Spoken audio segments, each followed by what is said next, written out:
Hello and welcome to Work Helps Me, the podcast about healthy work prevention and the people behind working life. My name is Andrea Leipelt. When people talk about mental health at work, they often focus on the individual. They talk about stress management, resilience, or coping strategies. And yes, these things can help. But they are only one part of the picture. Because mental health at work does not start with the individual alone. It starts with how work is designed.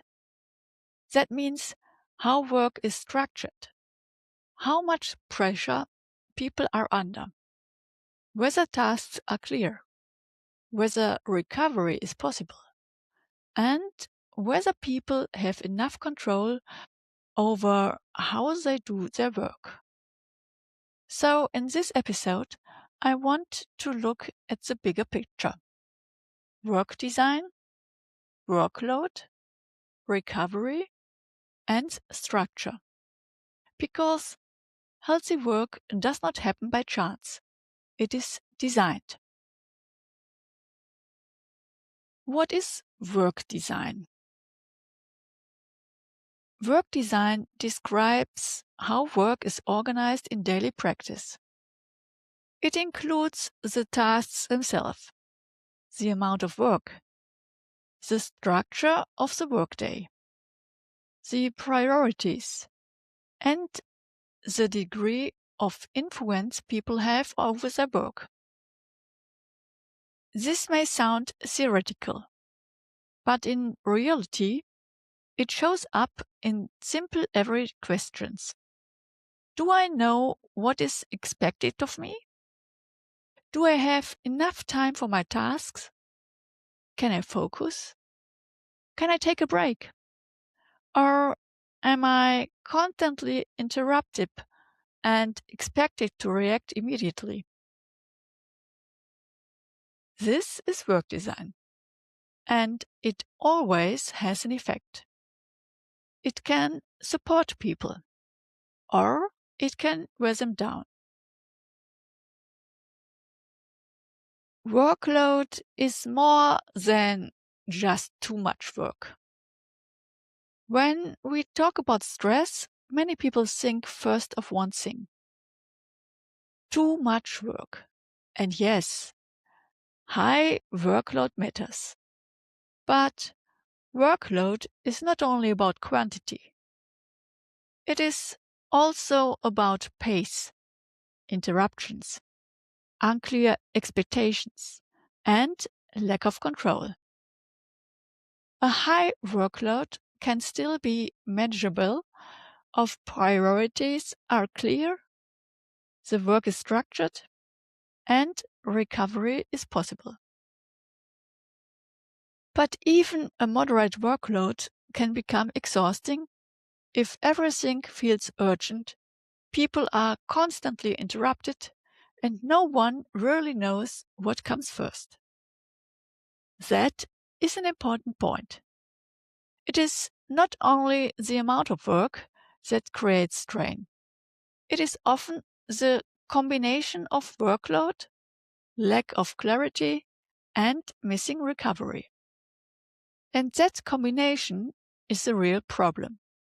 Because over time, it affects concentration, motivation, performance, and health. One aspect of workload that is often underestimated is interruptions. Many people no longer work in a steady rhythm. They work in fragments. They begin a task, then a message appears. Then the phone rings. Then someone asks a question. Then another issue becomes urgent. And at the end of the day, they feel exhausted, even though they may not feel they have really finished anything. That kind of work is mentally draining. Not only because there's a lot to do, but because attention is constantly redirected. And every interruption has a cost. It reduces focus, it increases mental effort, and it weakens the feeling of control. Of course, interruptions cannot always be avoided, but in many workplaces, at least some of them could be reduced. And that would already make a difference, because concentration is not a luxury. It is part of healthy work. Another key factor is recovery, and this is often overlooked. Many people think recovery starts after work, in the evening, on the weekends, or during holidays. But recovery begins during work. That is important, because if the workday is so dense and demanding that no recovery is possible, people leave work already depleted.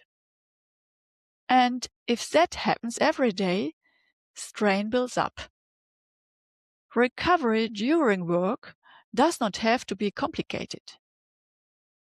It can mean a real break, a short moment to pause, a few quiet minutes between demanding tasks, a chance to stand up, breathe, and mentally reset.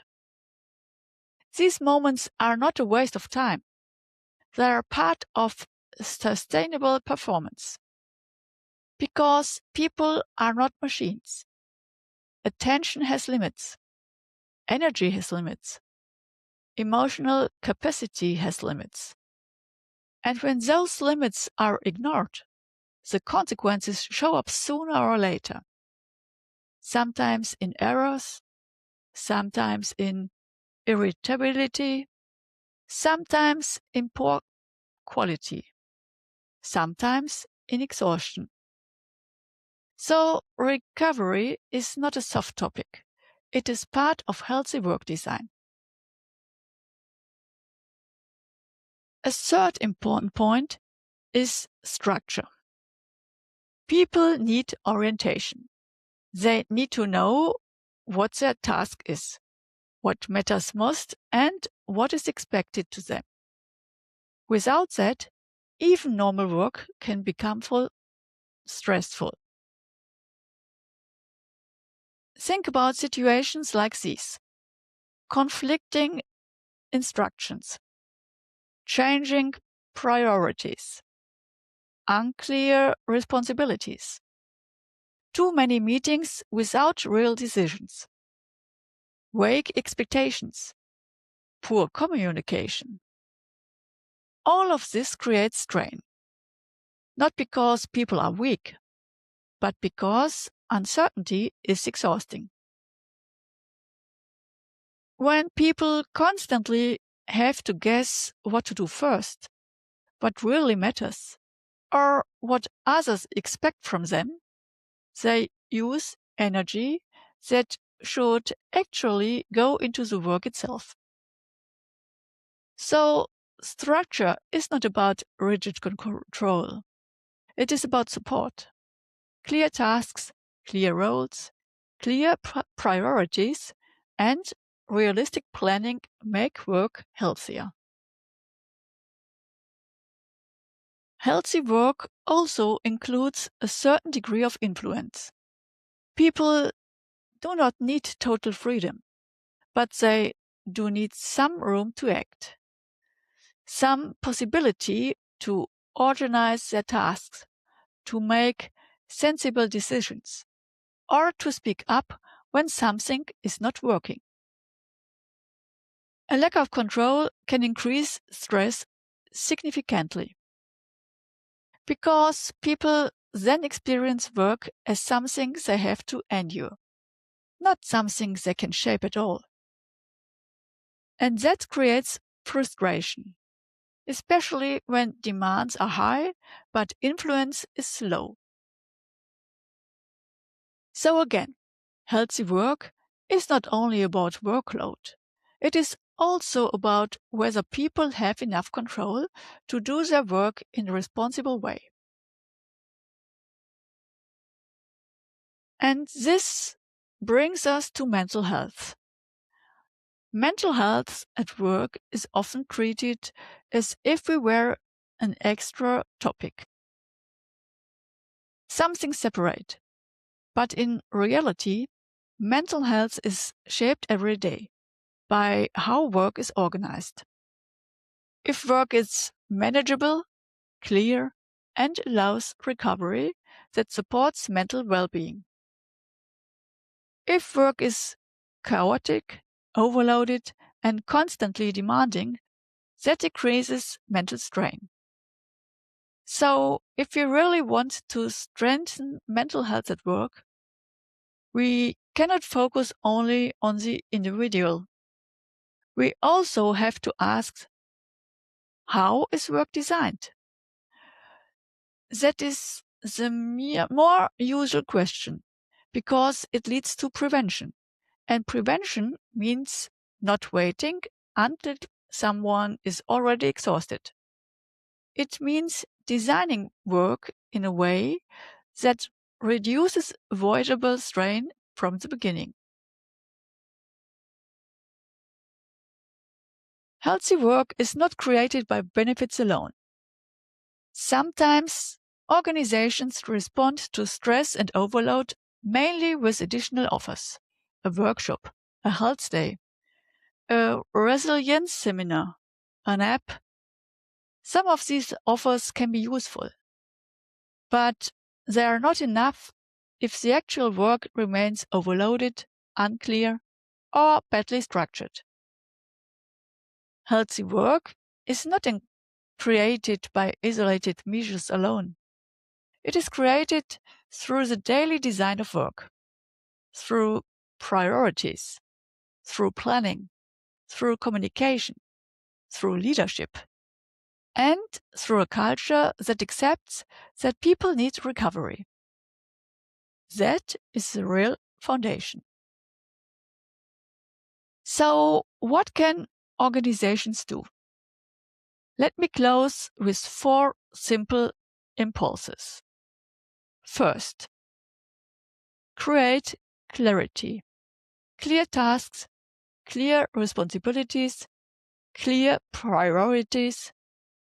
That alone reduces uncertainty. Second, plan workload realistically.